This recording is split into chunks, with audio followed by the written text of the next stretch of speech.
C'est parti. C'est parti. On va dédier le cours Be'ezrat Hashem pour la Refoua Shlema de Solika Bat Sultana.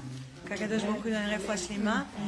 Et aussi, pardon, et Marcel Ben Avraham, Be'ezrat Hashem, Hashem leur donne Skyler, Yasmine, Bat Flora, Victoria Yael, Sultana Bat Hasiba, Perla Perla Bat Simcha, Alex Yaakov Ben Esther.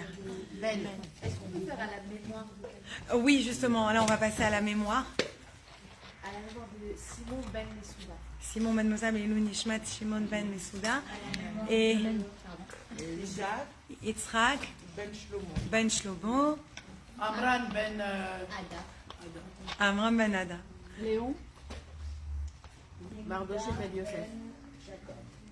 Léa Ben Jacob, Yehuda Ben Jacob et Mordechai Ben Yosef, Abraham Ben Esther, Abraham Ben Esther, Moshe Ben Shalom, Moshe Ben Shalom, Be'ezrat Hashem. Et je voudrais juste terminer avec un Ma grand-mère, Missa Badbouba, Missa Bat Bouba. en lieu de cette escole.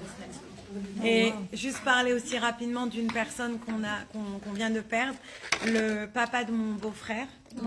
Il vient de quitter le monde, Henri Aaron Ben Moshe Mimran. Et je voulais vraiment lui dédier le cours, c'était une personne extraordinaire.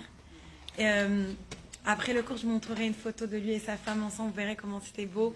Tous les vendredis, mes parents, ils allaient les voir, parler avec eux. Et c'est une des personnes à Grenoble qui avait une des plus belles voix. Toujours, il apprenait à tout le monde comment lire dans la Torah, comment lire le Chumash. Il y avait toujours beaucoup d'empathie, beaucoup d'amour. Et ça a été vraiment une grande perte pour la communauté de Grenoble quand il a quitté le monde. Après Shabbat, on nous l'a annoncé. Voilà, je voulais vraiment, j'ai parlé avec sa fille et j'avais vraiment envie de dédier ce cours aussi, Be'ezrat Hashem, pour Seilou Nishmat. Et avant d'attaquer le cours, je voudrais juste donner un énorme merci à Fiona pour sponsoriser ce soir. Merci. Je peux vous assurer derrière les coulisses qu'elle s'est vraiment cassé la tête pour cette soirée, elle me comprend. Et un grand merci à Jessica pour notre Afrachat Chala. Merci. Là, ça va parce que sans ça va, il n'y a pas de cours. Moi j'adore quand elle écrit. Ah oui. Comme c'est ça, ouais, non, de toute façon. On va faire sans Ce soir, je voulais vous parler de la cache-route. Pourquoi on doit manger cachère? Quelle est toute l'idée derrière la cache-route? Et pourquoi j'en parle spécifiquement ce soir? Parce qu'on est dans la paracha Shemini. Et la paracha Shemini, elle nous dit justement, c'est dans cette paracha qu'on a tous les signes que vous connaissez des animaux cachères. On connaît tous que une vache, n'importe quel animal, il doit avoir les sabots fendus et ruminés. On sait par exemple qu'il y a certains oiseaux, par exemple les rapaces, qui sont sauvages, qu'on n'a pas le droit de manger. Je pense, si je dis pas de bêtises, il y a 26 sortes d'oiseaux qu'on n'a pas le droit de manger. On n'a pas le droit de manger les insectes. C'est dans cette paracha aussi dont on nous en parle. Donc c'est vraiment dans cette paracha qu'on parle de la cache-route et c'est pour ça que j'ai décidé d'en parler ce soir. Et il y avait un jour, le Rav Haddad de Milan, qui a demandé au Rabbi Lubavitch, c'était son travail, c'était de cachériser, d'être le rabbin, le mashgiach. Si vous faites attention, il y a plein de produits que vous avez achetés. Il y avait marqué Haddad de Milan, c'est lui qui fait la cache-route, le tampon. Et c'était quelqu'un qui était très réputé. Et une fois, il devait cachériser un hôtel parce qu'il y avait dans cet hôtel-là une fête pour des gens retraités qui devaient avoir une soirée, mais vraiment une soirée quelques heures. Et il a demandé au Rabbi Lubavitch, il a dit franchement, ces gens-là, ils en ont rien à faire de cachère. Ils mangent pas cachère en général. Qu'est-ce que je vais me casser la tête pendant 2 jours à cachériser cet hôtel pour quelques heures? Et le rabbi lui a dit, si même une personne, elle mange cachère une fois dans sa vie, ça vaut la peine que tu te casses la tête pendant 2 jours, va et cachérise la cuisine. Donc on voit à ce point que même si on se dit, ah mais ça sert à rien, pas du tout. Ça sert toujours à quelque chose et c'est très important de manger cachère. Pourquoi on doit manger cachère? Première raison, c'est tout simplement parce que Hachem, il nous l'a demandé. Plusieurs fois, vous allez trouver des mitzvot et on va trouver des explications pour les mitzvot. Mais c'est jamais l'explication. On peut vous aider à essayer de comprendre, mais c'est pas l'explication. Parce que la seule raison qu'on mange cachère, c'est parce que Hachem, il nous a donné. Imaginez, vous achetez une Tesla. Je me rappelle quand mon mari il a eu sa Tesla, blanche. Quand mon mari a eu sa Tesla, je suis rentrée dedans. Je ne savais pas comment faire marcher la Tesla, je comprenais pas. Il y avait heureusement mon fils Lévi, que Dieu le garde, 10 ans à cette époque. Et il m'a dit, non maman, t'appuies là, tu fais ça, voilà comment tu fais les essuie-glaces, voilà comment tu fais ça. Genre, je comprenais rien, pourquoi? Parce que j'avais même pas lu le mode d'emploi. Donc, pour faire marcher quelque chose, on doit lire le mode d'emploi. Akadosh Baruch Hu, il a créé le monde et il nous a donné un mode d'emploi. Maintenant, c'est pas à moi d'essayer d'être intelligent et de se dire, ok, pourquoi j'ai pas le droit de manger des crustacés? Pourquoi j'ai pas le droit de manger du homard? Pourquoi j'ai pas le droit de manger le bon caviar, pas cachère? Pourquoi? Parce que Dieu, il t'a dit, ne le mange pas. Après, je peux venir t'expliquer 50 000 raisons. Ah, les crustacés, oui. Mais il paraît que quand ma chère va venir, on pourra manger. Beaucoup de choses, oui. Et il y a aussi d'autres, il y a aussi d'autres raisons. C'est que il y a plusieurs choses qu'on n'a pas le droit de manger et on peut trouver dans les commentaires de la Torah d'autres manières de retrouver ce goût dans certains ingrédients. Ah non, ouais. Oui. Par exemple, le porc, on dit que des fois, il y en a qui disent que c'est les mamelles de la vache. J'ai jamais essayé, j'ai jamais tenté ni l'un ni l'autre, mais il paraît. On saurait pas comment le goût est. Oui, on saurait pas, mais bon, peut-être que quelqu'un qui a déjà goûté pourrait nous dire. Mais l'idée, elle est que vraiment, il faut comprendre que justement, arrêter de se poser des questions et d'essayer d'être plus intelligent que Dieu. Je sais que quand j'ai préparé ce cours, je demandais à mon fils Noah, mon aîné, de garçon, je lui ai dit, mais pourquoi tu manges cachère? Il m'a dit, mais je sais pas, parce que c'est Hachem, il a dit quoi. C'était tellement innocent, c'était tellement clair, net, précis. Ça veut dire, genre, il comprenait pas pourquoi je lui posais la question. Il dit, je comprends pas, c'est quoi ta question? Et j'ai dit, merci Hachem, c'est ça. On doit manger cachère parce que Hachem, il nous a demandé de manger cachère, point. Et je vais arriver peut-être à, sans chasvé shalom, sans pointer dedans, vous me connaissez, moi je suis pas du tout dans le jugement ni rien du tout. Mais je vais arriver aussi à un moment où je voudrais vous parler de l'importance de manger dans un restaurant cachère. Parce qu'on pense qu'on mange cachère si on mange que du poisson, ou comme il dirait Gad Elmaleh, que le fish au McDo, mais tu enlèves la sauce, c'est pas cachère. Et non, ça marche pas, mes amis, et je vais essayer de vous expliquer pourquoi ce soir, si vous mangez cachère, quand vous dites, ah, moi, ma cuisine à la maison, elle est cachère, mais quand je sors dehors, je vais ce sushi, mais je mange que du saumon dans le sushi. Ça ne marche pas, mes amis, et je vais vous expliquer, j'espère, ce soir, pourquoi. Après, chacun il fait ce qu'il veut. Mais je voudrais au moins vous donner les outils et chacun il décide comment il va. Mais pour revenir à cette idée, c'est tellement important de comprendre que le kasher, on a été créé par Akadosh Baruch Hu. Si vous avez une voiture qui prend du gaz, de l'essence, et vous mettez dedans du diesel, qu'est-ce qui va se passer? Bam! Eh ben, elle m'a pas marché. Vous allez exploser la voiture. Si vous envoyez un email à quelqu'un, et au lieu d'écrire sarah@gmail.com, vous écrivez sarah@gmail.com. Est-ce que vous allez envoyer le email? Non. Un petit point, c'est important pour arriver à la bonne destination. De la même manière, Akadosh Baruch Hu, il nous a donné des règles, il nous a donné des lois, même si on ne les comprend pas. C'est-à-dire, je ne vais pas aller me casser la tête pour me dire pourquoi il n'y a pas marqué gmail.com, pourquoi gmail.com. On s'en fout, ça ne marchera pas. Hachem, il t'a donné un corps où il t'a dit tu mets que du manger cachère. Ne va pas mettre du manger pas cachère dedans. Ça, c'est ton mode d'emploi. Naaseh Benishma, mais c'est aussi, oui, c'est toute l'idée que Hachem, il t'a dit ça. Tu lui fais confiance. Quelqu'un, il t'a créé. Il sait ce qui marche pour toi et ce qui ne marche pas pour toi. Donc, qu'est-ce que ça veut dire déjà cachère? Tu comprends? Ça veut dire cachère. Quand vous allez au mikvé, pour celles qui sont déjà allées au mikvé, quand vous vous trempez une fois et que vous n'avez rien touché, etc., qu'est-ce qu'elle vous dit, la madame? Cachère. Pourtant, on ne vous mange pas. Peut-être plus tard, je ne sais pas, je ne veux pas savoir. Mais cachère, qu'est-ce que ça veut dire à ce moment-là? Cachère, la traduction, c'est pas que quelque chose qui se mange. Cachère, ça veut dire apte. Apte. Un tzitzit est cachère. Voilà. Une mezouza, elle doit être cachère. Un sefer Torah, il doit être cachère. Donc on voit bien ici cette idée que cachère, c'est pas simplement quelque chose qu'on mange. Cachère, c'est une idée très puissante. C'est quoi cachère? Ça veut dire que c'est apte. C'est quelque chose qui nous est permis. Ça, c'est toute l'idée de cachère. C'est quelque chose qui est adapté à nous. Donc, Dieu, il nous a créés. Donc, il sait qu'est-ce qui est adapté à nous et à nos corps, etc. Adapté à une vie juive, adapté à un corps juif. Et alors, la chassidoute, elle explique quelque chose de très beau. Qu'on est ce qu'on mange. Donc, pourquoi on n'a pas le droit de manger certains animaux, par exemple, sauvages? Parce qu'après, on devient aussi sauvage. Parce que quand on mange, qu'est-ce qui se passe? Ça va dans le sang. Donc en fait, ça devient nous, ça devient notre personnalité, ça devient notre essence. Donc la chassidoute, elle explique qu'une des raisons pourquoi on n'a pas le droit de manger certains animaux, c'est pour pas se comporter comme ces animaux. Donc on n'a pas envie d'être un gros porc. On doit faire attention à ce qu'on mange, parce que Hachem, il nous dit, tu manges pas de porc. Donc ça, c'est vraiment important de faire attention à ce qu'on rentre dans notre corps. C'est d'avoir un corps et une âme qui sont sains et qui sont cachères. Et Nachmanide, il explique quelque chose, que dans les animaux non cachères et dans les aliments non cachères, il y a de la négativité qui est imprégnée.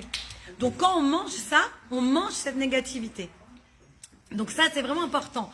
Une fois, il y a un village qui est parti voir le Rambam, ça vous pouvez le trouver dans le livre du Rambam, et ils sont partis voir le Rambam Maïmonide, et ils lui ont dit, on a beaucoup de problèmes de Emouna. On n'arrive pas à croire en Dieu, il y a plein de gens dans notre village qui ont des problèmes avec ça. Le Rambam, il leur a dit, repartez dans votre village, faites attention que tout le monde mange kasher, et seulement après revenez me voir. Parce que le Rambam, il dit, et vous pouvez lire dans son livre, le Rambam, il explique que quand on mange, ça atteint comment on pense.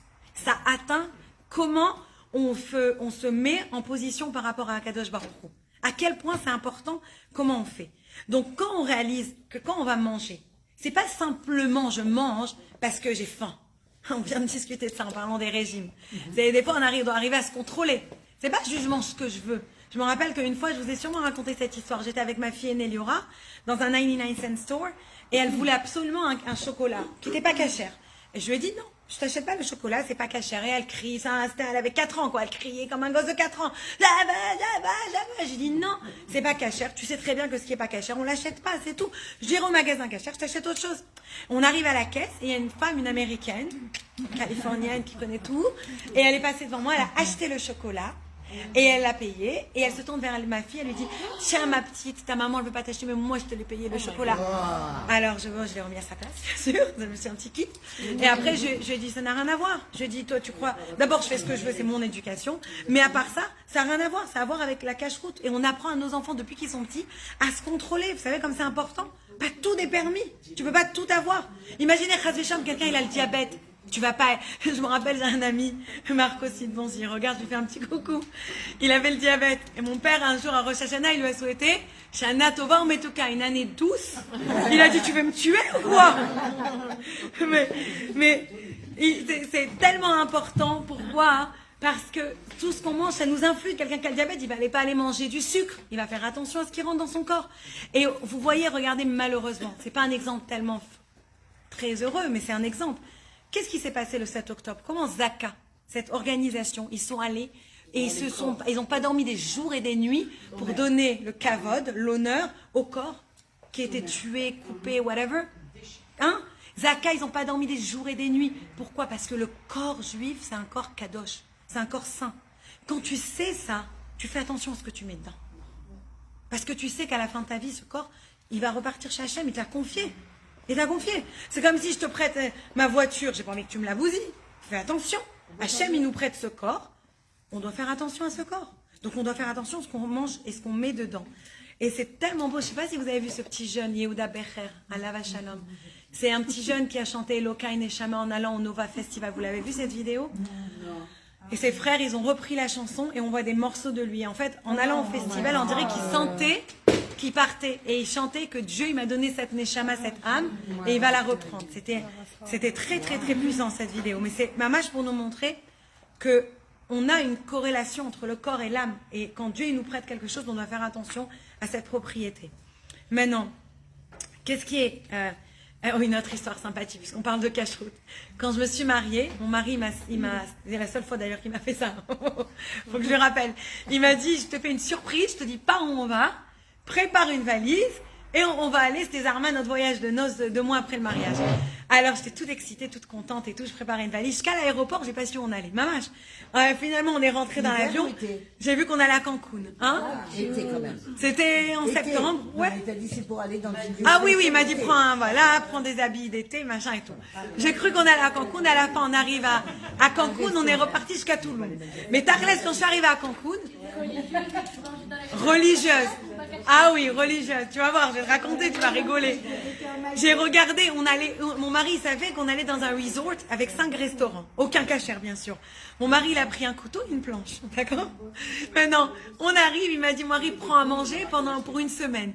Qu'est-ce que tu prends? J'ai fait griller du poulet. J'ai pris du pain et des boîtes de thon. Il n'y avait rien d'autre à prendre. J'ai pris comme ça. Il m'a dit, les fruits et les légumes, on se débrouillera. Alors j'ai pris comme ça. J'arrive à la douane de Cancun et il me dit, le douanier, est-ce que vous avez à manger? Et moi, bien évidemment, l'intelligent, je dis, ouais, bien sûr, j'ai la valise pleine de fruits. Alors, mon mari qui me dit, mais arrête, mais qu'est-ce que tu lui dis? Alors j'ai dit, mon mari me dit, dis-le que tu rigoles tout de suite. Alors j'ai dit, ah non, je rigole. J'ai juste les sandwichs qui restent du repas. Alors il me dit, les sandwichs à la poubelle. Et il avait une roue comme ça, je vous assure, Bémet, véridique, rouge d'un côté, bleu de l'autre, ou vert. Vert, tu connais la roue? Et il m'a dit, tu tournes la roue. Voilà, sur rouge, je te vérifie tout. Bleu, j'ai dit, ouais, Lia. J'ai fait Teilim. C'est passé, il m'a dit, allez, tu passes, je vérifie rien. Sinon, j'aurais rien eu à manger. Mais on a eu des histoires, mais c'était important. Je suis allée dans le restaurant. Je leur ai demandé, est-ce que je peux avoir un avocat? Ils m'ont amené un avocat coupé. J'ai dit, non, un avocat entier. Ils m'ont dit, quoi? Non, qu'est-ce que tu veux? Après, on a vu qu'il y avait un restaurant en sushi. Mais on peut pas utiliser leur truc. Donc on s'est disputé pendant une demi-heure qui allait rentrer à Walachchouma pour demander s'ils pouvaient utiliser notre planche, notre couteau sur du saumon, parce que le saumon c'est un des seuls poissons que tu peux reconnaître. Et donc on a 2 heures comme ça de discussion, parce que la kikoman, il y avait le hoyou, on savait que c'était cachère, mais il fallait qu'ils utilisent notre. À la fin on est rentrés, ils ont été hyper gentils, ils ont coupé le saumon, on a pu avoir du sashimi. C'était genre pour changer. Mais pour vous dire que mamache, quand on veut, on peut. Même quand tu es en vacances aujourd'hui, c'est vachement plus sympa que ça. Tu trouves des rabats partout qui t'aident avec le repas. Mais quand tu veux, tu peux. C'est pas en Afrique, voilà, t'as mangé cachère 5 semaines. 5 semaines. J'avais une valise de manger, une valise de... D'habits. Voilà. Donc c'est vraiment important de faire ça. Donc rapidement, pour réviser les lois que vous connaissez déjà toutes. Pour manger, il faut que l'animal il soit tué avec la shrita. C'est-à-dire, il doit être coupé d'une manière que l'animal n'a pas souffert. Sinon, on n'a pas le droit de le manger. Ça, c'est très important. Donc, tout ce qui va venir après, des produits où il peut y avoir de la graisse animale, ça va pas être cachère. Donc, si vous allez dans un restaurant, par exemple, et vous savez pas quelle graisse ils vont utiliser, comme en France, des fois, on a le pain moulé. On sait pas. Ça peut être de la graisse de saindoux qu'on met, la graisse de porc. Donc, ce pain-là, tu n'auras pas le droit. Même si tu me dis, mais c'est que du pain. Oui. Mais si c'est dans le moule où il y a la graisse de porc. C'est halal. Bon, mais j'imagine pas partout, mais c'est mieux, on va dire. Autre chose, pour vous compreniez, vous voyez souvent ça ici en France, c'est moins courant. Tout ce qui est glatte cachère. Pardon? Tout ce qui est glatte cachère. Alors, c'est quoi glatte cachère? C'est qu'une fois que l'animal il a été tué, on vérifie ses poumons. Si les poumons ils sont lisses et parfaits, ça devient glatte cachère. C'est ça qu'on voyait glatte.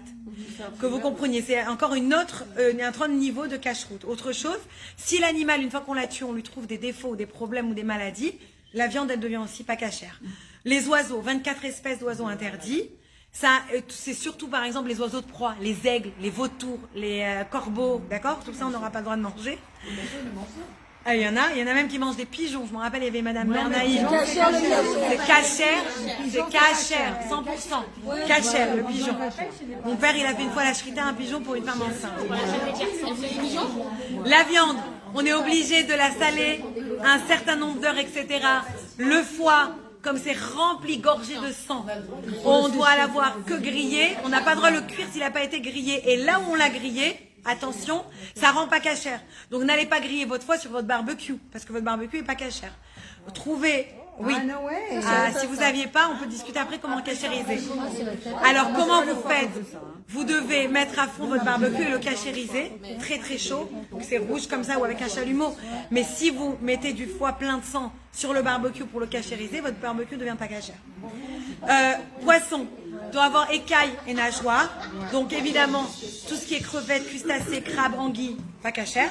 Donc si vous allez dans un endroit où il y a des sushis et que votre couteau, il a coupé du citron, de l'oignon, de l'ail, il a coupé après des anguilles, il a coupé du requin, et après vous mangez vos sushis que avec du saumon et que avec... C'est pas cachère. Donc, révisez. Ça, je sais que c'est difficile, mais c'est la vérité. Il faut dire ça à froid aussi.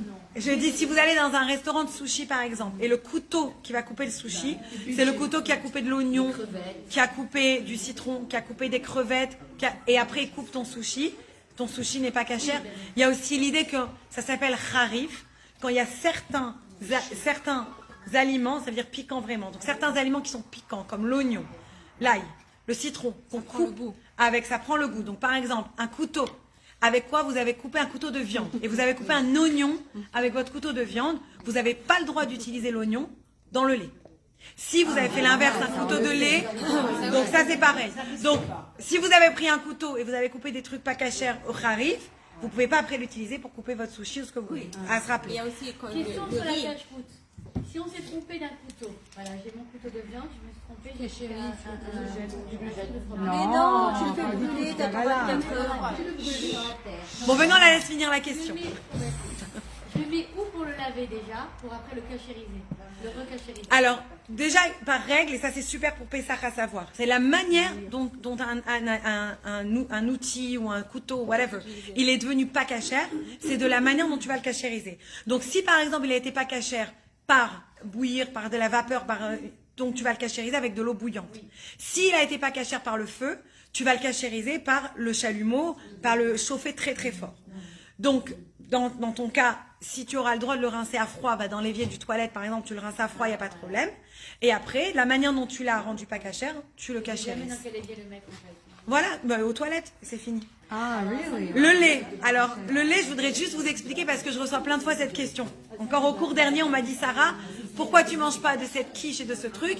Parce que c'était pas Halav Israël, c'était pas du lait chamour, du lait surveillé. Alors, je voudrais juste vous expliquer l'idée que vous la compreniez. Pourquoi cette idée de lait chameau, pour certaines personnes, elles mangent que du lait surveillé, d'autres non. C'est écrit dans la Torah comme ça. Et ça, c'est écrit où? Dans le Yoreh Dea, dans le premier chapitre du Shulchan Aruch. Donc, c'est pas quelque chose qu'on est en train d'inventer, c'est quelque chose qui est écrit noir sur blanc. Qu'est-ce qui est écrit? Chalav, shechalbo oved kochavim, ve'en Israël ro'eu. Du lait que celui qui l'a trait, celui qui l'a préparé, oved kochavim, c'est un idolâtre, c'est quelqu'un qui ne croit pas en Dieu, etc. Ve'en Israël ro'eu, et c'est pas une personne juive qui l'a ro'eu, qui l'a vu, qui l'a regardé. Assour, shema, irev bo chalav tameh, interdit de boire de ce lait, parce que c'est possible qu'il l'a mélangé avec du lait qui était impur. Par exemple, c'est déjà arrivé qu'on la met une fermière, elle n'arrivait pas à finir son quota, alors elle a ajouté quoi? Du lait de porc ou du lait de truie, plutôt, pour compléter. Ou elle va ajouter, je sais pas, le lait d'un animal pas cachère. Mais je te parle, non. Alors attends, j'ai pas terminé. Ah, ok. Maintenant, il y a deux choses à ça. Déjà, oui, c'est arrivé déjà, et je connais des choses qui sont arrivées. J'allais moi avec mon père à la ferme quand il n'y avait pas de lait Halav Israël. Et il y avait même du sang devant nous qui coulait parce qu'on le vérifiait de nos yeux. Et elle nous a dit qu'à l'époque, elle complétait avec ce qu'elle avait sous la main. C'est déjà arrivé. C'est pas quelque chose qui n'est pas arrivé. Comme le poisson. C'est déjà arrivé, oui, que tu es obligé de le prendre avec. Le poisson blanc. Oui, avec la. Il mélange le poisson blanc, c'est pour ça qu'on doit le prendre avec la peau. Obligé avec la peau pour être sûr qu'il y a les écailles et les nageoires. C'est à la rage, je suis pas en train de t'inventer des choses. Oui, parce que tu ne sais pas si le poisson, sauf si tu l'achètes d'un poissonnier cachère, alors là tu peux lui faire confiance, c'est comme tout ce qui est cachère avec un tampon. Mais un poisson qui n'a pas le tampon, ou un poisson que tu vas acheter à Carrefour ou à Issirac, par exemple tu vas acheter de la tilapia, et tu vas l'acheter on va dire sans la peau. Ouais. T'es pas 100% sûr que c'est de la tilapia, t'as pas le droit de l'acheter. Il y a que alors, il y en a qui disent oui, la tilapia, parce que c'est un poisson tellement pas cher que ça vaut pas la peine aux poissonniers de t'arnaquer. Donc c'est notre histoire. Mais il y a des poissons, par exemple, des sortes de thons qui ressemblent à des requins. Vous avez vu, c'est la même couleur. Donc, tu peux penser que tu achètes du thon alors que tu achètes du requin. Donc, oui. Mais je veux juste finir pour le lait. Il y a des années en arrière, il y a un grand Rav qui s'appelle le Rav Moshe Feinstein.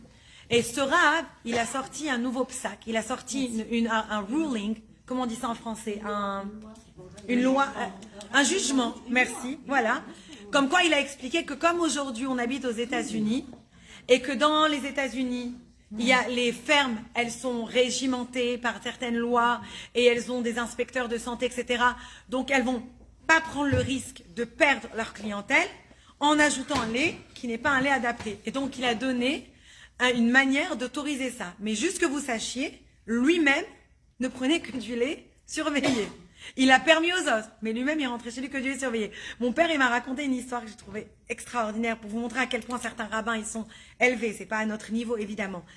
Le rabbin de Tchernobyl, ce rave, un jour, il prenait bien sûr que du lait surveillé. Et un jour, à sa table, on a posé un verre de lait qui n'était pas surveillé. Quelqu'un s'est trompé, ils ont emmené du lait pas surveillé, ils l'ont posé devant lui. Et la personne, elle a réalisé après 20 minutes, un quart d'heure, qu'elle lui avait donné le mauvais lait. Imaginez, vous mettez devant le rabbi ou devant un grand rabbin, le rabbin David Pinto, ou rabbin Bassalé, le mauvais lait. L'autre, il a flippé, il a couru comme un fou pour aller essayer vite de enlever le lait. Et il a vu que le lait, il n'était pas touché. Et il a dit au rabbi de Tchernobyl, vous vous êtes rendu compte que c'était pas du lait chamour, que c'était pas du lait surveillé?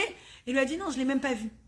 Comme dans le livre, que c'est un lait qu'il a même pas vu. C'est-à-dire, il était tellement à un degré spirituel que si c'était pas bon pour son corps, il le voyait même pas. Bien sûr, c'est pas au niveau de tout le monde. Et comme j'ai dit, aujourd'hui, il y a le Rav Moshe Feinstein qui a permis. C'est pour ça que vous avez dans la liste, par exemple, plein de produits, ou même en Amérique, au UD, qui sont autorisés, qui sont cachers. Le lait, oui, parce que exactement. En effet, c'est une loi qui n'ont plus le droit de mélanger. À un certain moment, Exactement. mélanger lait de porc et lait de vache. Pas seulement porc, voilà, n'importe quel lait qui est pas caché. Mais aujourd'hui, il y a une loi. Aujourd'hui, sur quoi il se base, juste pour que vous compreniez ce jugement d'où il vient, ça se base sur l'idée comme ça, que dans la halakha, on dit que quand une personne, les détruit, bien sûr, dans la halakha, c'est écrit comme ça, qu'en fait, quand une personne, elle va perdre tellement de clients que ça lui fait peur de faire certaines choses qui vont rendre pas cachères son usine, alors ça va l'empêcher. Donc ça, c'est sur cette loi aussi que c'est basé. Que la personne, elle va avoir trop peur, elle va pas vouloir perdre son tampon, etc.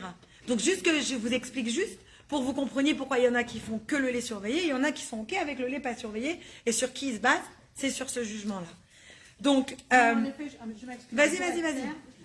C'est une loi, en effet, qu'ils n'ont pas le droit de mélanger le lait. Aux Ils n'ont plus le droit. À un États-Unis, certain moment, ils avaient le droit de mélanger, mais il y a une loi qui n'ont plus le droit de mélanger, et c'est surveillé par le OU.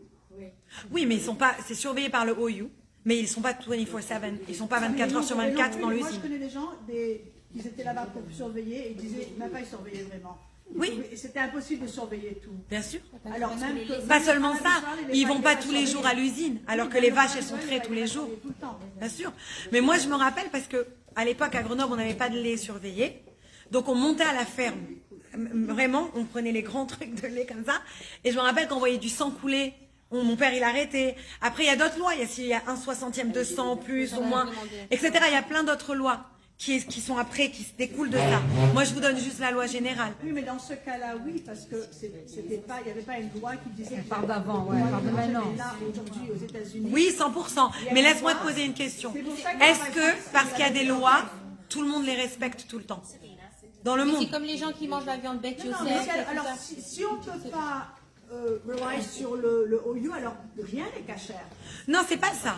C'est-à-dire que les personnes qui font attention de prendre que le lait chamour, c'est des personnes qui veulent être 100% sûres sans avoir zéro doute. Dans la vie, tu peux pas avoir zéro doute. Tu peux pas avoir, ça Alors, dans n'existe ce pas. cas-là, on ne peut rien manger parce que tout le Mais il y a des gens qui mangent pas dans le restaurant cachère. mais n'importe quoi.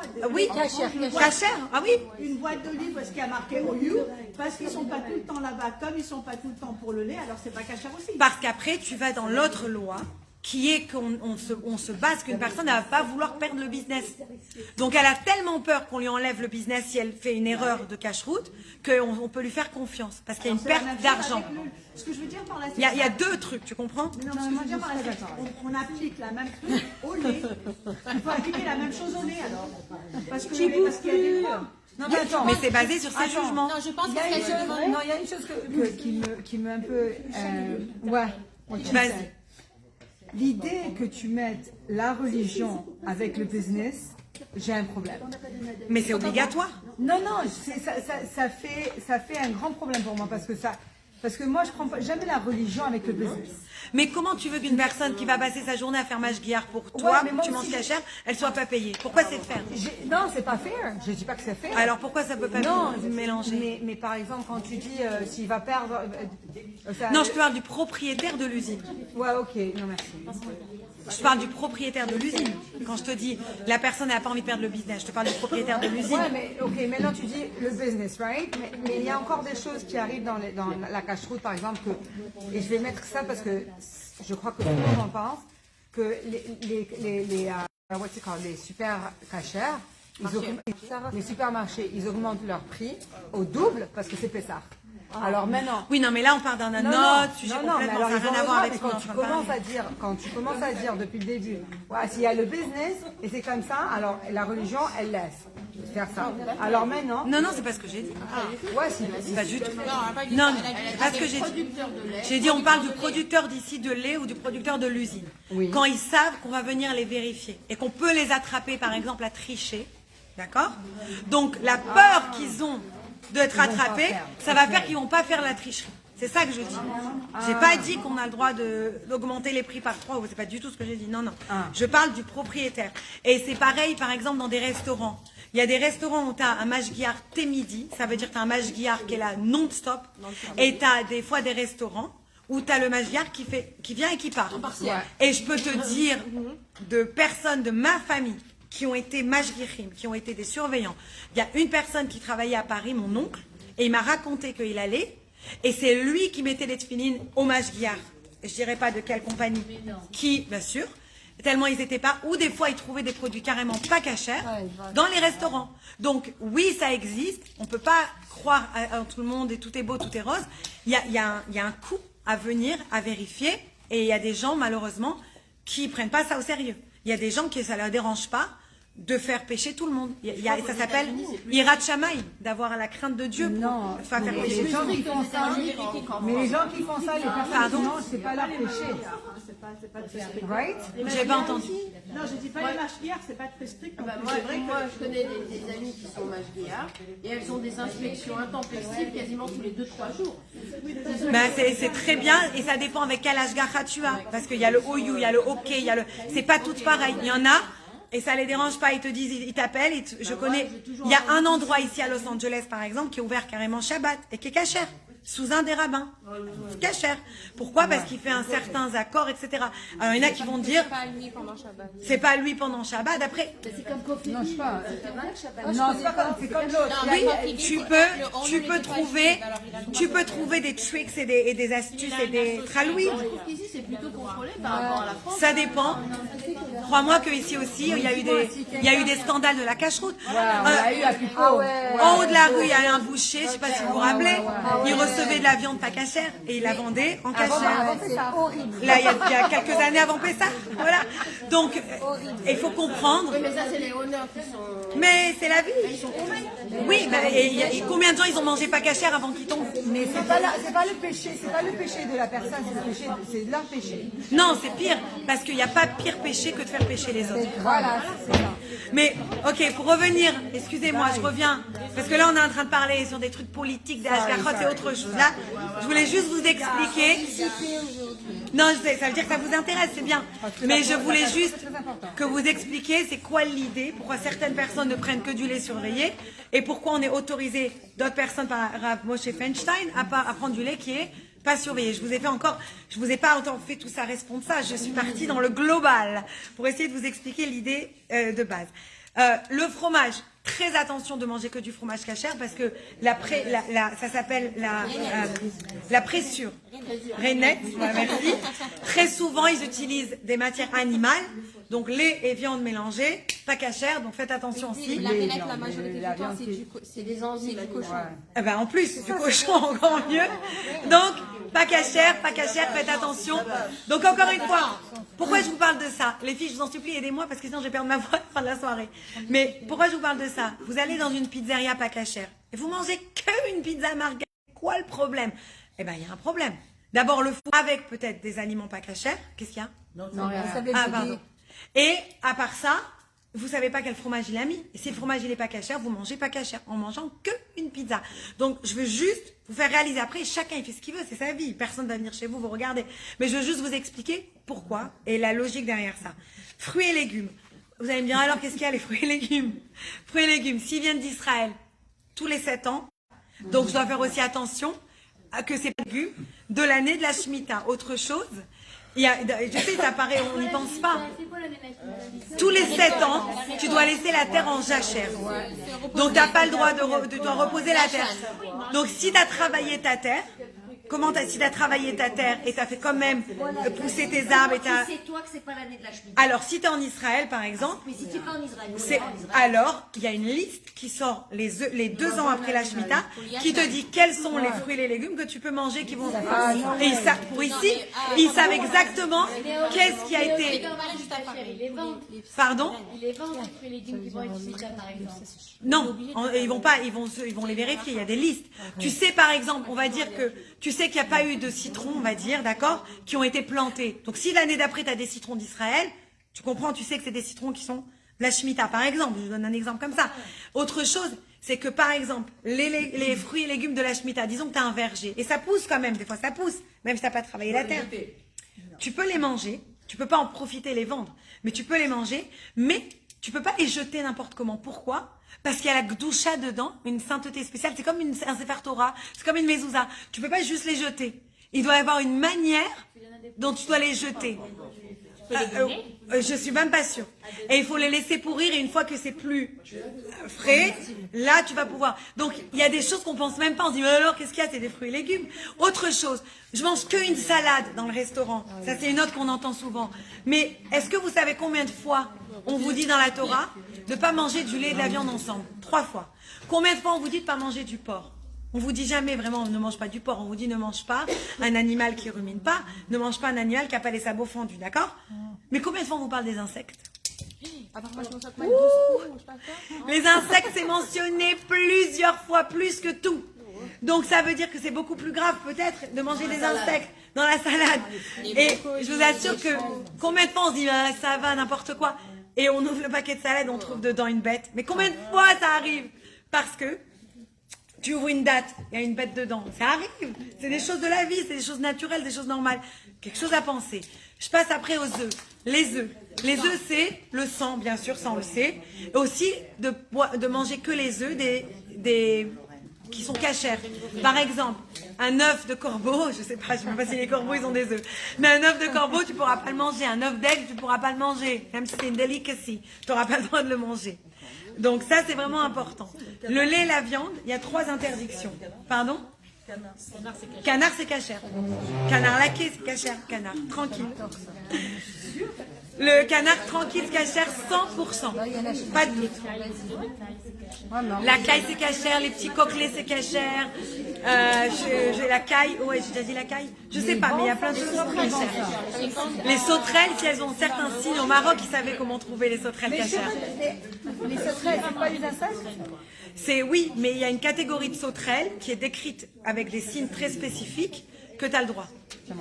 Moi non, mais mon père il m'a dit que quand il était petit au Maroc, il a déjà mangé. Ouais, grillé, il m'a dit c'était comme Pumba et Timon. Alors, le lait et la viande, 3 interdictions. On n'a pas le droit de mélanger le lait et la viande. On n'a pas le droit de les cuisiner ensemble et on n'a pas le droit de tirer un bénéfice. Donc ça, c'est très important de se rappeler de ces choses-là. La cuisine, pardon? Tu peux pas les vendre. Tu peux pas aller, toi, préparer un McDo, un Big Mac, je sais même pas comment ça s'appelle, et aller le vendre à quelqu'un et faire du profit sur ça. Je sais que tu Ah, mais ça c'est normal, non? Hein? Je peux pas acheter quoi à Trader Joe? Si, j'achète du fruit et légumes à Trader Joe. Pourquoi? Bah, si c'est d'Israël, je vérifie la liste. Mais si c'est pas d'Israël, ça va. Mais c'est écrit de toujours la provenance. Attendez, quand je parlais des fruits et légumes, je parlais des fruits et légumes d'Israël seulement, pas des autres endroits du monde. Et même quand tu achètes des fruits et des légumes d'Israël, et c'est pas la Shemitah, tu dois faire attention qu'on ait pris dessus le maaser, un 10e. Si on n'a pas pris le maaser et c'est Shabbat, tu n'as pas le droit de manger le fruit et légumes et tu n'as pas le droit à Shabbat de faire ton maaser. Le maaser, c'est un prélèvement et tu dois dire une phrase spéciale. Et des fois, ils le font pas. Si tu es en Israël, tu as un tampon même sur les fruits et légumes, donc tu le sais. Mais ici, pas du tout. Tu les achètes et tu fais le maaser chez toi à la maison. Je t'enverrai, c'est une phrase spéciale à dire. C'est-à-dire, j'enlève un 10e. Un 10e, et tu dis une bracha spéciale, une phrase, et ça y est. Voilà. 10%, eso es lo que Oui. Le maaser, c'était seulement sur ton argent. Non, c'est aussi sur les fruits et légumes d'Israël. Mais attends, le fermier, il n'a pas donné le maaser. Pardon? Alors ça, je vais y arriver au vin. C'est my next one, merci. Oui. Attends, le fermier, il n'a pas donné son maaser des oranges, par exemple. Oui, c'est possible, mais si tu ne sais pas, tu refais. Et aussi, si tu es en Israël, c'est très facile. Ça te dit, il y a un tampon, il y a une ashgacha, tu sais que c'est fait. Et des fois, si tu achètes sans ashgacha, tu sais que ça n'a pas été fait. Il n'y a pas tout le monde qui est religieux en Israël. S'ils sont religieux, tu sais que l'agriculteur, il va le faire. Mais s'il n'est pas religieux, il ne le fait pas. Et voilà. Ok, cuisine. Évier, viande et lait doivent être séparés. Tout doit être trempé au mikvé, ça vous le savez. Le vin. Alors, je voudrais expliquer le vin. Pourquoi on n'a pas le droit d'acheter du vin pas cachère? C'est quoi l'idée? Parce que, à l'époque, voilà, l'époque, le vin était utilisé pour l'idolâtrie. D'accord? C'était yaïn, on appelle ça nesser. Ça veut dire que c'était un vin qui était utilisé pour l'idolâtrie. À quel moment le vin n'était pas utilisé?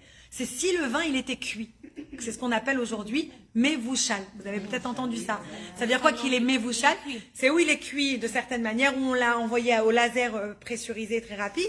Donc en fait, les rabbins, ils ont interdit de boire du vin qui est un vin qui n'est pas fait par un juif, d'accord, ou qui a été touché, qui n'a pas été mevouchal. Donc vous pouvez, il y a plein de vins qui sont très bons d'Israël, de France, partout, qui sont pas mevouchal. Et il y a des vins mevouchal. Ceux-là, il n'y a aucun problème aussi, les deux, mais ça doit être un vin cachère. C'est ça l'idée. Et c'est pour ça qu'on n'a pas le droit de prendre du vin. Non, c'est pas ma question. Non. C'est quoi, pardon? La question, si on reçoit cadeau des bouteilles de vin non cachères, on n'a pas le droit de les offrir à une bonne. Alors, sûrement, ça doit être à cause de Marataï. Alors, parce que tu n'as pas le droit de profiter. On va profiter. Attends, il y a deux choses. Pas le droit de profiter et Marataïn. Marataïn, c'est une autre loi qui dit qu'en fait, tu peux induire des gens en erreur. Je t'explique. S'il y a un restaurant pas cachère et tu passes à côté et tu vois un religieux avec barbe, chapeau, kippa, tzitzit, whatever, kippa, nachman, ce que tu as envie, assis en train de manger. Qu'est-ce que tu vas te dire? Le cachère. Right? Le lendemain, tu as tout picot qui redescend dans le restaurant. Pourquoi? Parce que c'est cachère. Alors, il y a une halakha qui s'appelle marataïn. Ça veut dire, tu n'as pas le droit d'induire les gens en erreur. Donc, tu n'as pas le droit, peut-être, c'est pour ça que tu n'as pas le droit de donner, parce qu'on n'a pas envie que tu en profites et que les gens ils disent, ah, Joël, elle boit du vin pas cachère ou elle achète du vin pas cachère. C'est pas ça. Le fait que tu le donnes à la femme qui va te voir, La femme de ménage, notre femme de ménage. Bah, tu peux. Il y en a qui permettent, hein. Qui t'a dit ça? Mais beaucoup disent que ça vient de ces deux choses, que tu peux pas bénéficier. Et Non, mais attends. si, moi personnellement, tout ce qui est pas cachère, je donne à ma femme de ménage. Mais par exemple, ce que tu dis, mais tu peux dire, ils me l'ont donné, Oui. comme je suis cachère et c'est pas cachère, je te le donne. Mais Tu peux dire ça. Mais il y en a qui disent que tu n'as pas le droit de profiter, que genre à cause de ça, la personne elle va t'aimer plus ou elle va te faire, tu comprends?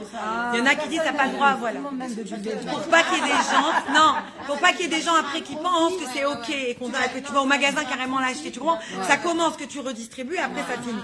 Ok, je voudrais juste aller un petit peu plus vite pour terminer. Le pain. Alors, il y a l'idée qu'on a dit d'être cuit sur des plateaux graisseux, de graisse pas cachère.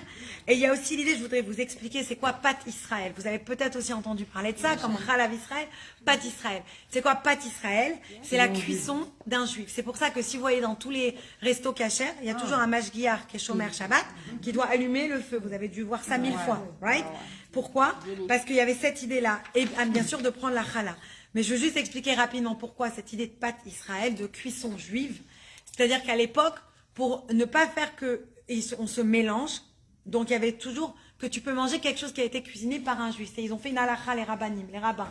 Donc si ça n'a pas été cuisiné par un juif, tu ne pouvais pas le manger, ça ne devient pas cachère. Maintenant, il y a une distinction, parce que je voudrais vous expliquer et vous faire réaliser des choses qu'on ne réalise pas. C'est quoi la distinction? C'est est-ce que c'est un aliment qui irait sur la table d'un roi ou pas? Alors, je vous explique. Si par exemple, j'explique. Si par exemple, du poisson, du saumon, un beau filet de saumon, d'accord? Un beau filet de saumon, ça va sur la table d'un roi, c'est classe, d'accord? Tu pourrais le servir. Donc ça peut pas être cuisiné par un non-juif, ça peut être cuisiné que par un juif, ou si c'est cuisiné par un non-juif, un juif il doit venir derrière pour allumer le feu, pour participer à la cuisson. Un autre exemple qui va pas sur la table d'un roi, par exemple, le maïs. Le maïs, la conserve de maïs, c'est bouilli. Pourtant, c'est cachère. Tu achètes une truc de maïs, t'es pas obligé d'avoir un right, c'est bien sûr sur ice, whatever. Pour d'autres raisons, c'est sur ice. Parce que maintenant, en France, vous avez remarqué qu'ils mettent des trucs, ça peut être des choses pas cachères dans les conserves. C'est une autre histoire. Mais techniquement, il n'y a pas de problème. Donc, il y a d'autres choses qui sont cuites. Les olives. Les olives, c'est cuit. Quand vous les mangez, elles sont cuites quand elles vous arrivent. Dans de la saumure, dans ce que tu veux. Mais des choses comme ça. Des chips. C'est cuit des chips. D'accord? Et pourtant, tu as le droit d'acheter les Lay's chips, c'est au you. C'est pas obligatoire qu'un juif ait parti allumer les Lay's chips. Pourquoi? Parce que ça va pas sur la table d'un roi. Donc ça n'a pas le même statut. C'est exactement comme ça. C'est ça l'idée. Je vous assure. Donc ça veut dire... Comme le sushi. Hein? Oui, mais même aujourd'hui, ça veut dire aujourd'hui, en fait, est-ce que c'est classe ou pas? C'est ça la question. Et je vais vous donner un exemple très pratique, vous allez comprendre. Qui est pas caché, est-ce que ça va sur la table d'un roi? Oui, mais ça, c'est pas cachère, alors oublie. Regardez, je vous donne un exemple qui m'est arrivé, pour essayer d'illustrer ce que j'explique, parce que je vois que pour certaines, c'est difficile. Quand j'avais mon fils à l'hôpital pendant plusieurs mois, j'avais embauché une femme de ménage qui pouvait m'aider à m'occuper du petit bébé, parce que je faisais l'aller-retour aux soins intensifs et je faisais l'aller-retour non de fois. J'avais besoin de quelqu'un qui surveille le petit de 1 an. Et elle a été hyper sympa un matin. Elle a vu que j'avais sorti des blancs de poulet et elle m'a cuisiné des schnitzels. Elle a été super gentille. Elle a voulu me faire un kiff. Moi, je suis arrivée. J'ai vu qu'elle a cuisiné des schnitzels, donc je sais. J'ai appelé Laura. Laura m'a dit, le poulet, c'est quand même quelque chose. Tu comprends, c'est pas tape d'un roi, mais c'est quelque chose de consistant, d'accord, de clair. Eh ben, je pouvais ni manger le poulet, donc du coup, je lui ai tout envoyé chez elle à la maison et j'ai dû cachériser ma marmite. No way. Ça m'a rendu ma poêle pas cachère. Je lui ai donné la marmite et le poulet. Elle a gagné, elle était toute contente. Parce que c'est elle qui l'a cuisiné. Parce que j'ai pas participé du tout à la cuisson et c'est elle qui a tout fait. Par contre, si tu avais allumé le feu, Exactement. Si je savais qu'elle allait faire ça. t'aurais mis une veilleuse. Et voilà, et j'aurais allumé le feu. Et ben là, j'aurais pu le manger, il n'y aurait pas eu de problème. En fait, il faut participer à la cuisson. C'est pour ça que, par exemple, à Grenoble, il n'y a pas de boulangerie cachère, mais on prend le pain, par exemple, de chez Paul. Pourquoi? Parce que leurs fours, ils doivent être allumés 2 fois par semaine. Donc 2 fois par semaine, il y a quelqu'un de ma famille qui va et qui allume les fours. Donc le pain, il est OK. Et ils savent que les ingrédients... Oui, et voilà, il n'y a pas de problème. Ouais, mais au Mexique, nous, on avait les bonnes. Tant que tu participes à la cuisson, tu as commencé à cuisiner pour elle, ou tu as allumé le feu, ou tu as battu un œuf, tu as fait quelque chose à la cuisson, tu as participé à la cuisson, tu passes à autre chose. Tu lui as dit fais ça, elle a fait ça. Comme le sushi, les gens ils pensent Je connais pas cette loi-là. le sushi, les gens ils pensent que c'est juste le La poisson. personne qui allume, Mais Oui. aussi elle doit être juive ou elle doit être aussi religieuse? Non, je vais. Normalement, Ah, c'est sur le Shabbat. très bonne question. Alors, est-ce que la personne qui allume le feu, elle doit être chômeur Shabbat? Alors, aujourd'hui, donc après chacun demande à son rabbin et voit avec son rabbin. Mais j'ai déjà posé cette question et le rabbin il m'a dit qu'aujourd'hui c'est ok une personne chez toi. Je te parle pas d'un restaurant. Restaurant c'est obligé qu'elle soit chômeur Shabbat. Mais chez toi, j'avais une fois une personne qui n'était pas chômeur Shabbat qui a voulu être super gentille, qui m'a cuisiné. Le rabbin il m'a dit que c'était ok. Mais elle est juive. Elle était juive, oui, juive. Encore une fois, je veux pas donner cette halakha. C'était mon rabbin qui m'a permis à moi, dans ce cas-là, oui, ça m'est arrivé, mais c'est vrai que tu voudrais que la personne fasse Netilat Yadayim et qu'elle fasse Shabbat, ou au moins que tu l'aides à la cuisson, si elle fait pas Shabbat. Donc tu fais quelque chose. Il m'a dit même d'arriver derrière elle, parce que des fois tu veux pas vexer. Des fois, c'est quelqu'un de ta famille et elle fait pas Shabbat et elle veut t'aider. Tu vas pas venir la vexer. Donc, tu dois être fin. C'est plus important de pas vexer, de pas faire honte à la personne. Donc, moi, ce que je fais dans ce cas-là, par exemple, je viens d'Arma, je touille, je fais un petit truc. Discret, que la personne ne se rend pas compte. Je lui fais pas honte, ça rend bien et j'ai pas de questions. Tu vois, j'ai pas de doute. Et je fais toujours ça. Parce que j'aime pas, c'est honteux. Tu peux pas faire honte. Tu fais honte à quelqu'un. C'est le pire que tout, c'est comme si tu tues la personne. Alors, c'est pas fait honte à ta bonne qui t'a fait ça? Non, ma bonne, c'était notre histoire. C'était carrément pas cachère. Mais c'est pas pareil, une personne juive. Donc, je fais un petit truc discret, qu'elle se rend pas compte. Je respecte, parce que c'est important de respecter. Et tu fais des fois, tu manges chez tes parents. Et ta mère, elle fait pas Shabbat. Alors quoi? Mais ça, c'est une halakha différente. Alors voilà, le respect des parents. Donc, tu trouves un moyen de faire en sorte de respecter. C'est important. C'est très important, le kibbutz avaim. Donc, il faut être intelligent aussi.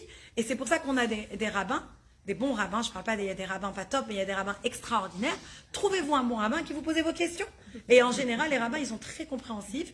Et quand ils connaissent la halakha, ils sont beaucoup plus... Non, c'est toi. Bon, je voudrais juste terminer avec une idée et une histoire parce que je sais qu'il est tard, on doit finir nos chalot. Une petite idée rapidement. Ce que je voudrais vous expliquer aussi, c'est que quand on mange, c'est pas juste un acte de manger et de digérer, ça passe dans notre sang. En fait, quand on mange, on élève la nourriture. Et ça, c'est le plus important à se rappeler. Quand je fais une bénédiction avant de manger, quand je fais attention à manger cachère, ça transforme mon expérience. C'est plus une expérience seulement culinaire, c'est une expérience spirituelle.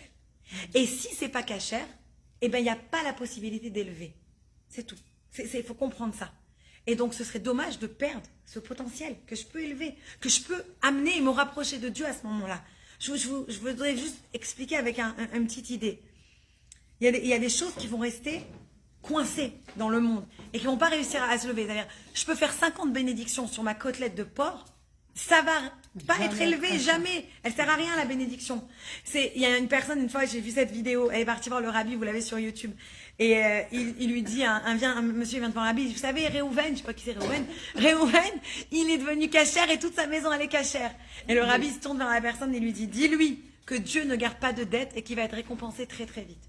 C'est toujours comme ça positif. Je voudrais vous raconter une autre histoire pour comprendre vraiment cette idée. Ça veut dire vraiment, je vous compreniez que quand vous mangez cachère, c'est une offrande divine. Vous emmenez un corban, un sacrifice à Dieu. Vous comprenez l'importance de ce que vous faites. C'est tellement beau quand on comprend comme ça. Il y avait cette histoire qui est arrivée. Pourquoi je vous la raconte? Pas pour vous faire stresser, parce que c'est pas du tout mon style. C'est juste parce qu'elle s'est passée avec un rabbin d'ici de Los Angeles. Vous connaissez Rabbi Iloulian? Vous connaissez? Ça s'est passé avec lui. Quand il était jeune homme, et c'est Sarah Carmeli qui racontait ça. Vous pouvez la trouver sur Google, vous pouvez la trouver sur YouTube. Elle habitait Forest Hill, à New York, et elle avait des voisins qui s'appelaient la famille Achai. C'est une vraie histoire, hein. Et elle avait des voisins à côté de chez elle, des voisins perses, très gentils, très sympathiques, avec qui elle s'entendait, ils parlaient de temps en temps et tout. Et voilà que pendant quelques temps, elle les a quasiment pas vus, ils sortaient pas de chez eux. Et quand elle les a vus, vraiment, ils avaient changé de tête, ils étaient tristes, ils étaient pas bien du tout. Et elle leur a demandé un jour, mais qu'est-ce qui se passe? Qu'est-ce qu'il y a? Et lui, on dit que les docteurs, ils avaient diagnostiqué son mari avec la grande maladie que Dieu protège, et ils lui avaient juste donné quelques mois à vivre. 2-3 mois à vivre, il lui avait dit il pouvait rien faire, c'était dans la gorge. Donc, elle est partie voir, elle lui a dit, viens, on va voir le Rabbi Lubavitch. Donc, je vous parle à l'époque, c'est une histoire qui a plus de 40 ans, d'accord? 30-40 ans. Vous pourrez demander à Rabbi Iloulian, il vous la racontera first hand. Donc, elle est partie voir le Rabbi Lubavitch à Kronheit, et au début, la femme, elle a dit, arrête, à quoi ça sert un rabbin pour un problème médical? Elle lui a dit, viens, super, bénédiction. Elle est partie, elle a demandé une bracha, et le Rabbi lui a donné une bracha, et il s'est tourné vers Sarah Carmeli, il lui a dit, je veux que toi, tu lui apprennes toutes les lois de la cacheroute. Je veux que tu leur apprennes à manger cachère, et je veux qu'ils prennent sur eux de manger cachère. Donc elle est revenue avec eux à Forest Hills, New York, et il y avait justement Rabbi Iloulian et un ami à lui, les deux, et ils étaient là, ils visitaient chez Sarah Carmeli, elle les a envoyés chez les Achai, et ils ont cachérisé toute la cuisine, ils ont appris toutes les lois de la cacheroute, etc. Et la prochaine fois, quand ils ont fait le deuxième examen, la maladie avait complètement disparu. Oh my God. Et c'est pas la seule histoire. Il y a cette petite fille, et c'est des histoires qui sont racontées par les gens eux-mêmes. Je suis pas en train de vous les inventer. Allez sur Google et écoutez-la. Allez voir Rabbi Iloulian et demandez-lui, va vous la raconter. Il y a cette petite fille ils ont découvert aussi la grande maladie. Je vous passe 50 détails parce que je vais arriver à la dernière histoire. Et ils ont découvert la grande maladie. Ils ont demandé une bracha au rabbi. Et le rabbi, pareil, il leur a demandé, il a dit à la petite, est-ce que tu vas manger cachère? Et la petite fille, elle a dit oui. Particulièrement, je mange cachère. Parce qu'en fait, tout ce qu'on rentre dans notre corps, on est connecté spirituellement. C'est pas juste la nourriture, c'est une connexion à Dieu. Donc, il lui a dit, la petite, elle a dit oui. Et après ça, pardon, c'est pas une fille, c'est un garçon. Et ce garçon-là, au Fabringen, des années après, c'est lui qui a raconté cette histoire et il a dit, c'est moi l'enfant à qui le rabbi a demandé de manger cachère et qui a été sauvé. Donc, je voudrais juste vous terminer avec cette idée que la femme, pourquoi c'est tellement important pour la femme? Parce que nous, les femmes, on a 3 mitzvot. Chana, Chala, qu'on est en train de faire ce soir. Nida, d'aller au mikvé quand on a nos règles, etc. Et Adlakat Nerot, qui est d'allumer les bougies. Et en fait, chacune de ces mitzvot, elle nous connecte à Dieu. Quand on fait la Chala, en fait, ça représente aussi la nourriture. C'est pour ça que ce soir, j'ai choisi aussi de parler de la cacheroute et de la nourriture. Quand on fait la Chala, en fait, on élève le matériel en spirituel. C'était de la pâte. Du coup, on a pris un morceau, on a fait la bracha. C'est devenu kadosh, c'est devenu saint. On a élevé ce pain-là. Quand on fait la nida, qu'est-ce qui est à ce moment-là? On emmène aussi la présence de Dieu sur terre, parce que c'est la présence d'Hachem de rentrer dans le milieu. On amène Dieu sur terre. Et à Adlakat Nerot, quand on allume les bougies, on emmène encore une fois la présence de Dieu sur terre. Donc on voit ici que c'est des mitzvot qui sont vraiment... Pourquoi chez la femme? Parce que c'est la femme qui a cette responsabilité. Pas que la femme, elle doit être à la cuisine, c'est pas mon idée du tout. Mais c'est la femme qui a la responsabilité d'emmener la divinité dans la maison. Et je vous assure que quand les enfants, ils vous voient, ils reproduisent. Je me rappelle quand j'étais petite, je demandais à mon père, je devais enseigner la première fois ma classe. Je disais, mais ils veulent pas faire leur amida, et j'essaie de leur expliquer la prière. Mon père, il m'a dit, Sarah, te casse pas la tête à essayer de leur expliquer. 2 heures de sermon, ça marche pas quand t'éduques. Fais la prière, fais la amida, et ils vont faire comme toi. Et c'est vrai. J'ai commencé à faire la prière dans la classe, et tout le monde après a commencé à faire la prière avec moi. Vous voulez apprendre la mitzvah de la cacheroute? Faites attention. Quand les enfants ils vont voir, vous vérifiez le label, vous vérifiez le sticker, vous vérifiez la hashgacha, vous vérifiez. Eux-mêmes, ils vont comprendre que c'est quelque chose de tellement important qui les connecte aussi à Kadosh Baruch Hu. Ça devient que c'est un moment pour manger, c'est un moment pour me connecter à Dieu. Et j'ai juste terminé pour illustrer cette idée avec ça. Encore une fois, ces histoires que je vous raconte, vous pouvez les écouter de ces personnes-là, en googlant leur nom. Si vous voulez, je vous texte leur nom, je vous envoie le lien. Sur YouTube, elles sont toutes, vous savez, les histoires du rabbi, elles y sont. Cette histoire est extraordinaire. Il s'appelle Dr. Velvel Green. Vous googlez, vous le voyez, lui, raconter son histoire. C'est de lui que j'ai écouté l'histoire. C'était un très, très grand scientifique de la NASA. OK? Une énorme tête. Et il était de plus en plus connu, etc. Et un des programmes qui participait, c'était est-ce qu'il y a de la vie sur Mars? C'était un des programmes. C'est hyper intéressant. Imaginez ce scientifique. Il était en train de regarder ce qui se passait sur Mars et réfléchir aux robots déjà qui allaient sur Mars. Donc c'était quelqu'un qui était vraiment à haut niveau dans la communauté scientifique. Et il habitait au Minnesota. Et au Minnesota, le rabbi il a envoyé un des shliach, un des envoyés qui s'appelait le Rav Moshe Feller. Et le Rav Moshe Feller, il est tombé sur professeur Velvel Green.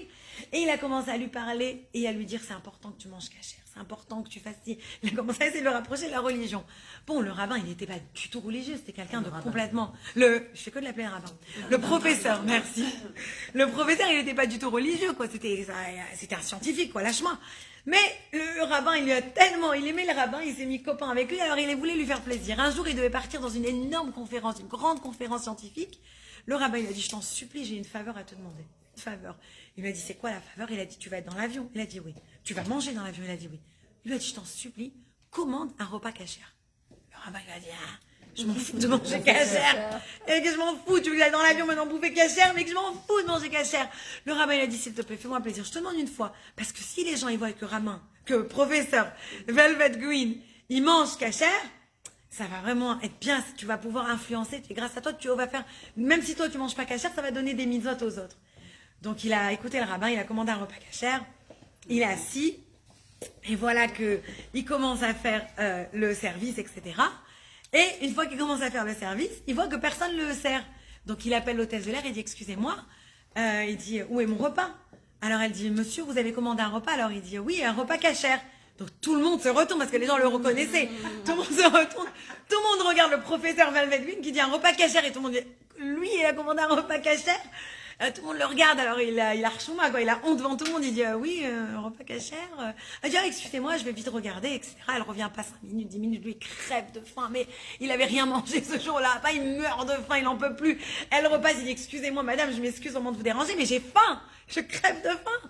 Alors elle lui dit je suis désolée, vraiment, j'ai fait le tour de l'avion, on a oublié votre repas cachère, on n'a rien à vous donner. Il a commencé à prendre une crise. En fait, pas contre elle. Il a commencé à se vénérer sur qui? Sur le rabbin. Parce que maintenant, il avait la chouma. Comme il a dit haut et fort, repas cachère, il peut pas dire amenez-moi n'importe quel repas. Il pouvait plus rien dire.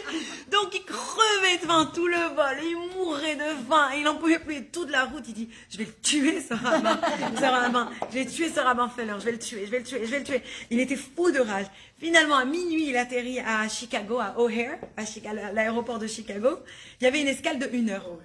Il descend. Il va dans les cabines téléphoniques à Hasras de l'époque. Il appelle le rabbin. Maintenant, imaginez, il était... Comment on dit? O'Hare. Il appelle le rabbin des cabines téléphoniques. Le rabbin, maintenant, il dormait. C'est minuit, d'accord? 1 heure d'escale. Il commence à hurler sur le rabbin. Il dit, non mais ça va! Et c'est vous ça les religieux! Et à cause de vous je crève de faim! Et j'ai la dalle! Et c'est quoi ces conneries de religion? Et de repas cachère? Et j'en peux plus! Et il commence à crier, il dit, c'est quoi que vous me faites? Il dit, tu sais quoi, rabbin fait? L'autre il arrive même pas à placer un mot, il dit, tu sais quoi? Devant moi, il y a un stand de hot dog. Je vais bouffer des hot dogs avec tous les toppings qui existent et je penserai à toi à chaque toucher. Non. Et c'est comme ça. Alors, le rabbin, il essaie de parler, il lui dit, écoute-moi. Il lui dit, tu m'as plusieurs fois demandé, c'était quoi l'essence du judaïsme? Tu m'as plusieurs fois posé la question. Eh bien, s'il y a une chose à comprendre, c'est que la cacheroute, manger cachère, ça c'est l'essence du judaïsme. J'ai rien d'autre à te dire. Et tu dis, non mais vous êtes débiles! Et rien qui lui raccroche le nez. Et il va dans la ligne pour bouffer son hot dog. Et là, il y a 2 personnes devant lui et il attend, il se prépare, il voit le hot dog qui grille comme ça et la sauce et tout. Finalement, c'est son tour et il n'arrive pas à commander son hot dog. Ça lui sort pas. Et il essaye. Et il a dit à partir de ce jour-là, il a compris c'était quoi l'essence du judaïsme. Il a plus jamais mangé pas cachère. Il a dit la leçon, elle était claire, nette et précise. C'était vraiment un petit nom là, pour un hot dog, mais c'était un grand pas pour cet homme. Donc c'était juste une histoire sympathique, comme quand même quand on est un grand professeur, on peut apprendre et on peut avancer et on peut changer. C'est jamais trop tard.